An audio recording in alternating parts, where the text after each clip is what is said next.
Les histoires de cœur. Hmm. Mhm. En 1990, il y a un médecin japonais qui s'appelle Takotsubo, qui a carrément donné un nom sur une maladie qu'il a identifiée comme la maladie du cœur brisé. À l'évocation de ces mots, maladie du cœur brisé, qu'est-ce qui vient vers toi?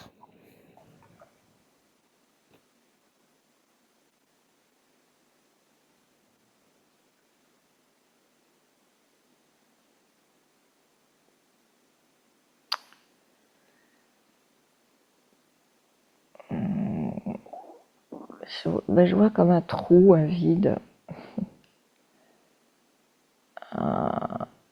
une percée, quelque chose de transpercé.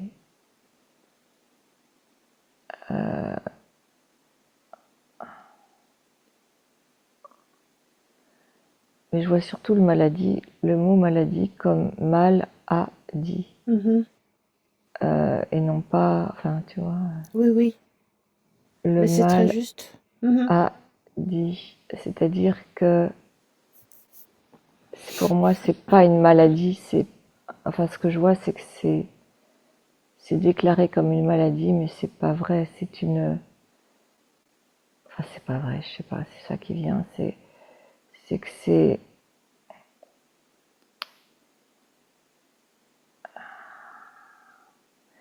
je vois le mot parole, le manque de parole, le manque de, ça n'est pas dit, ça devient, Oui, sur il y a, le il y a- sur le fait que en fait, quand on nie, oui, quelque c'est ça, chose ou que ce soit une réalité ou enfin, quand on nie quelque chose qui est factuel, oui, on oui, l'occulte et c'est le corps qui va venir parler. Le voilà, mal a dit. J'entends bien. Mais ouais, ce qui nous intéresse là, ouais, va plus ouais, vers l'information où tu me parles de oui, trou, trou vide, quelque chose de transpercé. oui. Intéresse-toi à cela. Je vois comme une abysse, quelque chose de, comme un tunnel, ou comme, tu sais, quand on regarde par la gorge et qu'on voit tout le système digestif, là, ça fait un long tube comme ça qui n'en finit pas. Mhm. Et je vois un truc comme ça, ou comme dans un long animal, je vois comme un dinosaure, tu sais, je vois dans sa gueule et puis jusque son anus, je vois tout le trajet. D'accord. C'est ça qui vient, c'est comme un truc abyssal qui n'en finit pas ou qui remonte à très loin, c'est-à-dire c'est symptomatique de quelque chose qui remonte à des origines ancestrales. Pourquoi je vois un dinosaure, c'est peut-être pas par hasard. Il y a quelque chose de... Le brisage de cœur, c'est de tous les temps, c'est de toujours, ça vient de très loin. Uhum. Je sais pas si c'est ça qui... Je sais pas si la question, elle va... J'en sais rien si c'est ce que tu demandes, je Non, sais mais pas, c'est mais bien c'est parce ça que qui vient. justement, j'allais te demander, par rapport à l'information qui te vient, le lien avec. Donc, tu as posé le mot brisage de cœur Ouais, et cet abysse.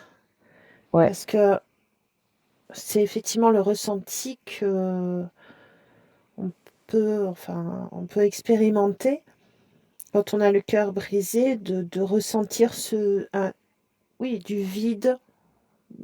ouais. De... Alors, essaye de voir, donc par rapport à...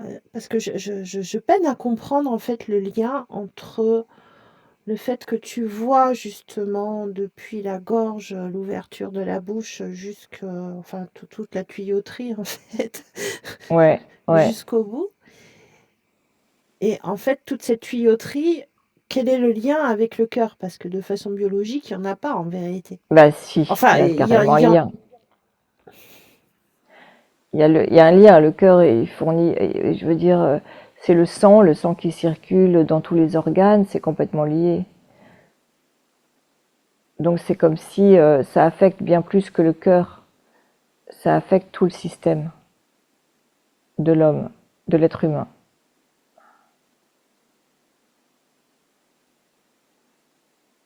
Allô, t'es oui, là? oui, oui, Ah ouais, oui, oui, oui, ah oui, pardon. j'essaie de rassembler les mots, Ouais, ouais, les... j'entendais un grand vide, j'ai cru que tu étais plus là. Ouais, d'accord. Oui, ben, on parlait de vide, alors tu vois, C'est ça, c'est ça. ça se présente. Ok. En même temps, j'ai une image là qui vient, qui est très forte, et je vois comme un miroir qui vole en éclats. Cœur brisé. J'ai le mot cœur brisé qui arrive et c'est un miroir qui vole en éclats. Je sais pas, ça vient là. Ça m'intéresse. Alors, creuse cette information et va à cette image du miroir qui Ah, ça vole en explose. éclats. Ah ouais, ça explose complètement. Est-ce que tu vois un être humain Oui, ouais. Je vois quelqu'un qui en prend plein la gueule et qui reçoit des éclats partout sur lui et qui a des petits bouts de sang partout. Enfin, tu vois, ça ouvre des. Il en prend plein la figure, il ferme les yeux, mais c'est comme. Il met ses bras pour se protéger, mais il en prend plein la figure.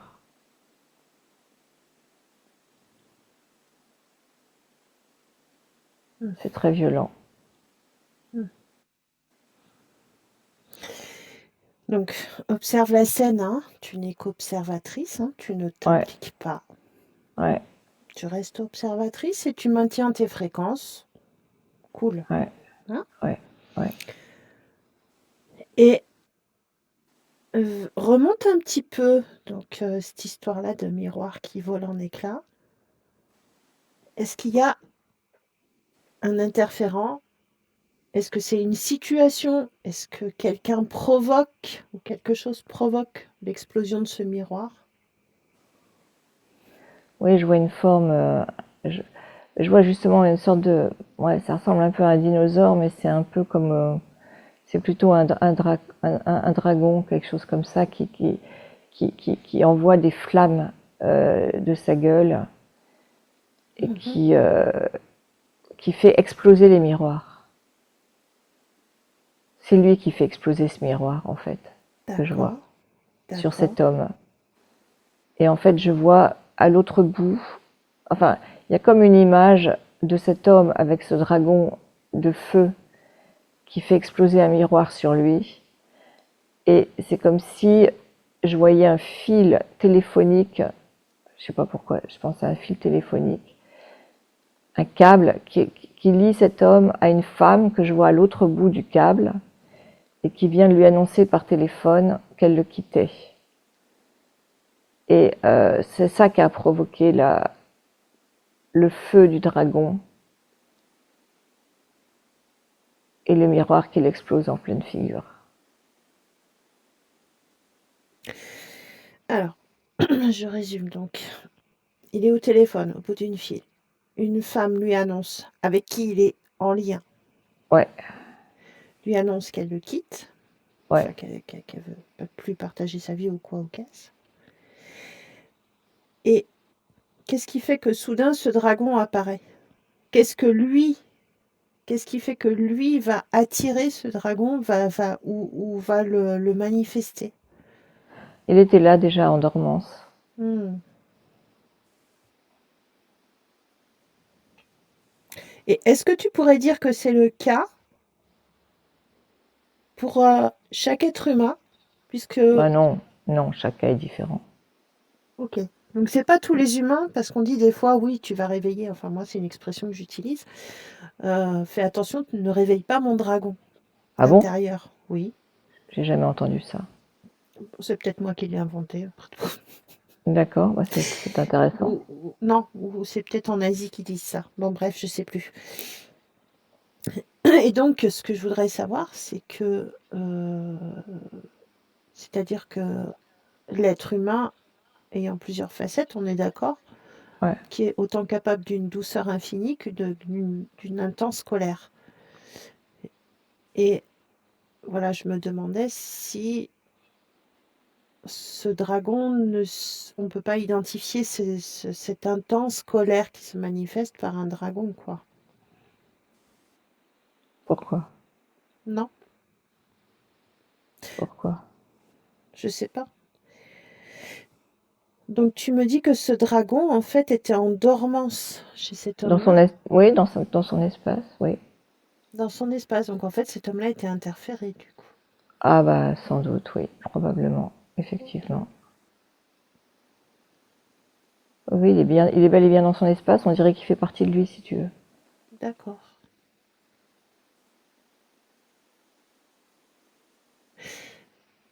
Alors, quitte cette scène Ouais, et allons voir de manière opposée sur une femme, sans ouais, forcément. Tu restes observatrice, hein, ne cherche pas de ouais, prénom ou voilà, hein, d'accord, juste un petit peu de d'accord. loin.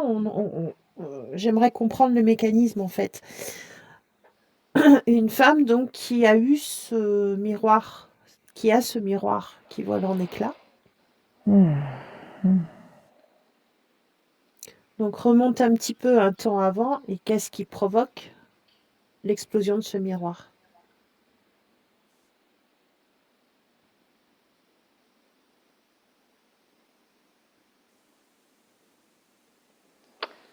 Alors là, c'est son patron qui lui a dit qu'elle ne valait rien, qu'elle était nulle et qu'elle était virée. Ok, Elle aimait tellement ce qu'elle faisait, ça lui brise le cœur. Éclat.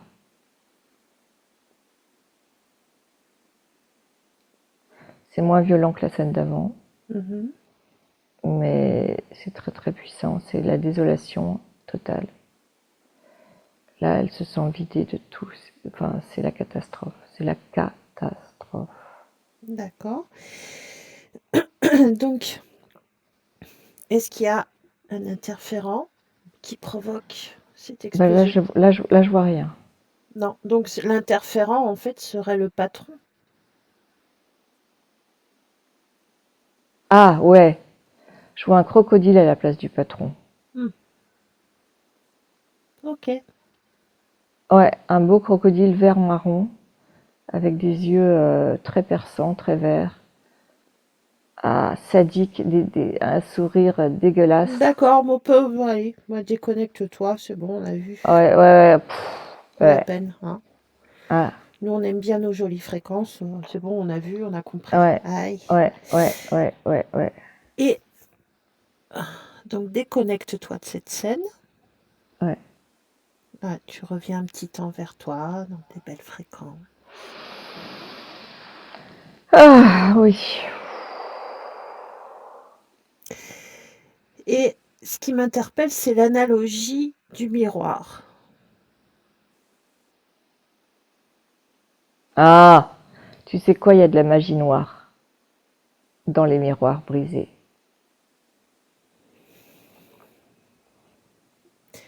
Vas-y, creuse un peu. Ouais, il y a des sorts qui sont jetés par des personnes souvent liées à la famille, des gens qui veulent détruire une situation amoureuse de quelqu'un parce qu'il y a de la jalousie, des choses comme ça. Et donc il y a de la magie noire, parfois inconsciente chez certaines personnes. Mhm. Il peut y avoir des cas comme ça. En fait, on s'en rend pas compte, mais dans les situations d'amour fort, etc., il y a beaucoup d'interférents qui ne sont Mhm. pas forcément des entités, qui sont des personnes réelles, concrètes, Mhm. des ex-amants, des ex-compagnons, des ex-machins.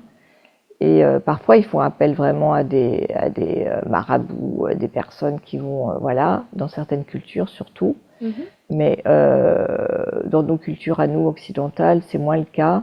Mais il y a des vraies, tu vois, jalousies, et ça peut provoquer une forme de magie noire, parce que inconsciemment, qui vont détruire des relations des autres, enfin qui vont œuvrer pour cela, ou la famille qui va être contre que la fille se marie avec un tel homme, ou tu vois, ben non, enfin ça, parce qu'il convient pas à la famille, ben il convient pas aux parents, ça brise le cœur. Il y a tout ça qui vient là. Ok. Mais le miroir est associé à la magie noire, c'est ça que je vois. D'accord. Donc en fait, ça n'a pas de véritable connotation ou lien avec le- le- l'homme ou la femme qui est atteint. Parce que euh, on peut considérer que nous, dans cette matrice, l'autre, alors c'est surtout en tant que femme, une autre femme peut être notre propre miroir. Oui, De là, des deux exemples que tu viens de prendre, ce sont des interactions entre un homme, une femme. hein, Est-ce que tu peux observer et regarder si une femme peut briser le cœur d'une autre femme? ouais, bien sûr. Oui, Bah oui. donc c'est Et pas les une... hommes, et les hommes entre eux, pareil, bien sûr. D'accord. Bah oui, puisqu'en fait, ce sont souvent nos amis écaillés qui sont derrière tout ça. Donc en fait, vraiment, d'accord. Donc ça vient juste vérifier, valider que l'histoire du miroir, ça se lie à la magie noire. C'est ce que je vois en tout cas. Ok. Et toujours de très loin, en étant observatrice, est-ce que la magie noire, dite magie noire, euh, a des effets, comment dire, peut tuer quelqu'un? Bien sûr. Ouais, ok, Ah ouais, ça peut aller très très loin, bien sûr. ok, ok. Non, Ah ouais, parce ah ouais. que dans certains milieux, la magie noire, oh ben non, ça n'a pas tant d'effet que ça, c'est pas si... Ouais, si, si, si. Et Ça peut être très très ça vient juste destructeur. valider mon point de vue et mes expériences aussi. Et du coup, le fait... alors, est-ce que le fait, quelqu'un qui a de la connaissance, qui sait qu'il y a de la magie noire qui est effectuée sur sa personne, est-ce qu'en Hmm. pratiquant ce qu'on appelle la magie blanche, est-ce que ça peut, comment dire, rétablir l'équilibre et empêcher les atteintes? Oui, ça peut, mais ouais, le plus important, c'est de prendre conscience, d'avoir conscience de ce qui se passe Mhm. et de récupérer sa souveraineté dans son espace, Mhm. que ce soit par la magie blanche, par ce qu'on fait là, l'hypnose, il y a 36 000 méthodes, mais c'est avoir la conscience de ce qui est à l'œuvre et la plupart des gens ne l'ont pas. C'est ça. Ouais, ils ne l'ont pas parce que tout ça, ça se passe au niveau subconscient. Mhm. D'ailleurs, en lien, en accord, j'ai envie de dire, avec une partie subliminale de la personne qui est concernée. Pourquoi? Parce que la partie subliminale de la personne, elle a aussi une histoire, elle a aussi des conditionnements, elle a aussi des programmes destructeurs, parfois, donc qui appellent la destruction par quelqu'un d'autre, soi-disant quelqu'un d'autre. Mais tout ça, c'est finalement l'autre, c'est aussi soi, quoi. Donc quelque part, c'est l'autodestruction. Tout ça parce qu'il y a des programmes, parce qu'il y a des antécédents d'autres vies, il y a tout un parcours karmique. Qu'on y croit, qu'on n'y croit pas, il y a des ancêtres, qui ont une influence. Et voilà, Mhm. il y a des interférences à plein de niveaux. Mhm. Ce que révèle l'extérieur est d'abord créé dans l'intériorité. Mhm. Donc c'est pas anodin ce qui arrive à chacun, s'il y a vraiment un cœur brisé. Voilà. Mais un cœur brisé, attention, c'est un grand mot. C'est jamais brisé. Un cœur, c'est un cœur. C'est comme l'âme, c'est l'âme. C'est comme la conscience, c'est la conscience. Elle peut jamais être brisée, elle peut jamais être détruite. Et ben le cœur non plus. Non, mais par contre, il peut y avoir des effets physiques, Tout à fait. Tout à fait. tels que Il peut être détruit et mourir, et le corps meurt. Ça, oui, bien sûr. Mais ça n'empêche pas la vie, c'est-à-dire la conscience, de continuer son chemin. Ah oui, ça, tout à fait. Ça n'a rien à voir, on est d'accord. On est d'accord. Mais un cœur brisé, il peut être brisé pendant un certain nombre d'années, et puis tout à coup se reconstituer, parce que tout se reconstitue dans le corps humain. Tout peut se guérir, tout, au-delà de ce qu'on pense, de ce qu'on peut imaginer. Tous les organes. Après, tout dépend si on parle, voilà, il y a le cœur physique, il y a le cœur éthérique, il y a le cœur, tu vois, il y a différents niveaux, il y a différentes dimensions. Et certaines dimensions, notamment dans le quantique, ça peut venir guérir un cœur brisé. Notre vrai cœur quantique, de notre futur quantique par exemple, peut venir guérir notre cœur physique. Si on a conscience de cette existence de notre double éthérique, quantique. Conscience de l'existence de notre double éthérique. Ouais, voilà, notre double éthérique qui existe bel et bien quelque part. On peut faire appel à lui pour venir. C'est comme notre soi du futur quelque part. On parle de ça parfois. Voilà, il peut venir fusionner avec notre enveloppe actuelle et réparer plein de choses. Ouais. Ça, c'est la médecine du futur. J'ai envie de dire, parce que tu parlais d'un médecin japonais, blablabla, qui a déclaré la maladie du cœur brisé. Bah. Mais après, je sais rien sur cette histoire, mais ce que je sais, c'est que toute maladie peut se guérir avec le quantique. C'est la médecine du futur. Voilà ce que je reçois comme information. Je ne sais pas si c'est en lien avec ta question de base, mais... Ça part un petit peu... Ça part dans tous les sens. Hein. mais c'est à toi de canaliser parce que je laisse venir et je dis. Non, mais c'est très intéressant en vérité. Et parce qu'en fait, voilà. Comme nous entamons, nous sommes à l'aube d'un reset et de quelque chose de très nouveau. Donc, ce sont les prémices, en fait, les informations qui parviennent. Et ça va s'accentuer sur les prochaines années. Donc, ce sont des informations qui vont s'avérer pour les humains qui auront choisi donc, une ligne évolutive, enfin différente et plus positive. Oui, on va dire ça tout de même. Ben, en effet, la médecine quantique, qui d'ailleurs existe déjà, mais a été cachée, voilà, par justement notamment un peuple au drapeau à l'étoile bleue, et ça je le sais parce que je le sais, quoi. Pour en avoir fréquenté certains et avoir vu certaines choses. Donc, ils ont cette connaissance qu'ils n'ont pas voulu partager aux autres humains. De toute façon, ils en paieront le prix. Et ça, c'est pas notre problème. Voilà. Eh bien, je te remercie beaucoup, Aline. Et je t'invite à rentrer. Et tu vas te